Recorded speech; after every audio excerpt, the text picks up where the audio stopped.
To discuss the International Women and how African women and leaders have taken out their time to commemorate this day is Dr. Oladunni Owo, the National President of Women in Energy, Oil, and Gas in Nigeria. I want to say thank you and welcome to Newsday this afternoon, and happy International Women's Day. Thank you, and thank you for having me. Yes, so a lot of topics are going to be covered today in the perspective of women.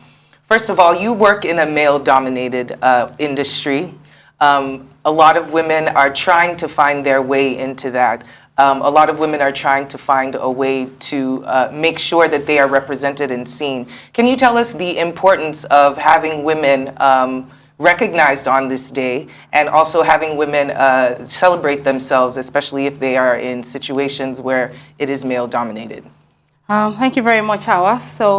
Well, it's a male-dominated industry, and in the past 5 years thereabouts, especially in Nigeria, we've been trying to see how we can mainstream women into the industry at all levels. So by all levels, I mean corporate, career, entrepreneurship, business, and what have you.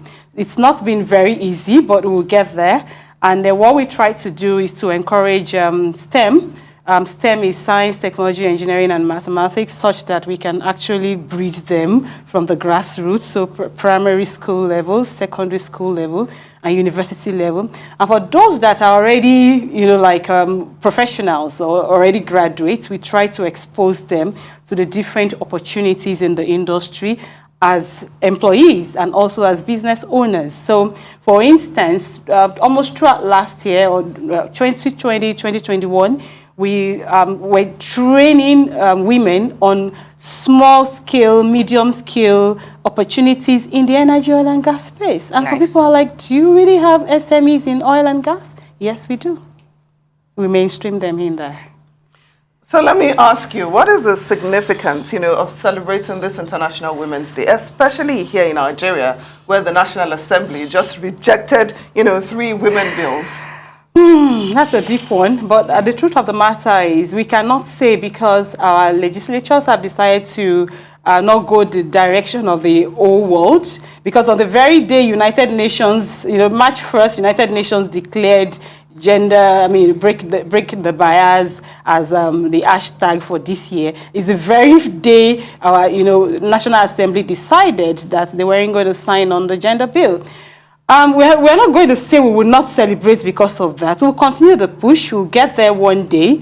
We have people that have stools. We want to get to the table. We'll maximize our stool. We'll maximize our chairs, and one day we'll get to the table. So it will be subtle advocacy. It will be hard advocacy. Some people are currently still at the National Assembly occupying. We have people at the Lagos Secretariat occupying. And we have people that are dancing and celebrating. So it's a mix and match, and we'll get there. But it's very, very important for the nation to understand the fact that leaving that 50% latent is not good for the nation. It's an untapped reserve of huge, massive human resource. So it's to the benefits of the nation. It's just understanding, actually. So I don't expect the National Assembly to now come out outrightly and say they ain't going to go back. Let's discuss across the table and see how we can, meet at the midpoints. That's it. That's the way I say it, actually.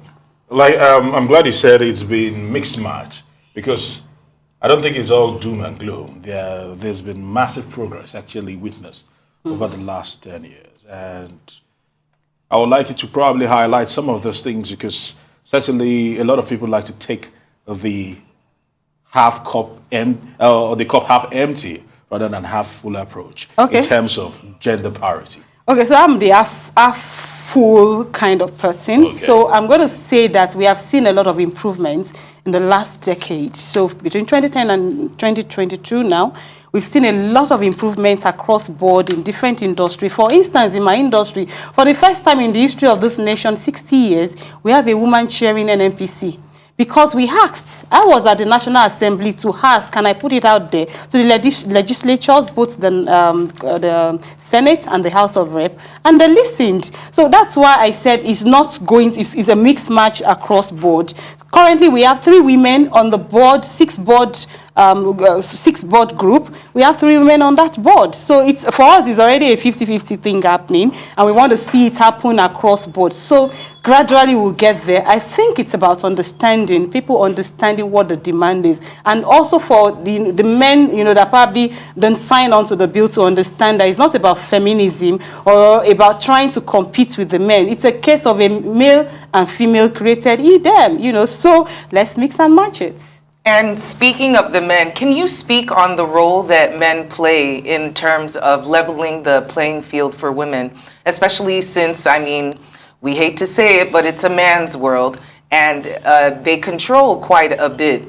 So those in control, what is their level of responsibility to put different types of people into leadership positions? Have you had any situations in your career where it was a man who actually led the way for you to shine and become the leader that you are today? Yeah, several. Because my industry is male dominated, so I've had several instances where I'm the only female in a committee, in a group, in an industry. I've had only female. I've been the only female with a lot of men reporting to me. So it happens. However, we have some men that are E for she's. That's what we call them. I love that. So they kind of support you, they hail you, they believe you can do it, and they give you the go-ahead to do it. And when you make mistakes, because people make mistakes, we are all work in progress in one way or the other. I may be good in this way, I'm not good in the other way. So the E for she's are there to say, no, you didn't do this right, do it again. And they nudge you on to continue. And we have quite a number of that. Even in my industry, we have quite a number of them. And we have the chauvinists as well that we are trying to help to change.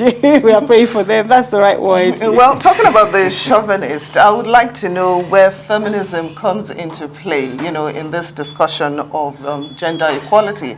Because feminism, I've come to realize, means different things to different people.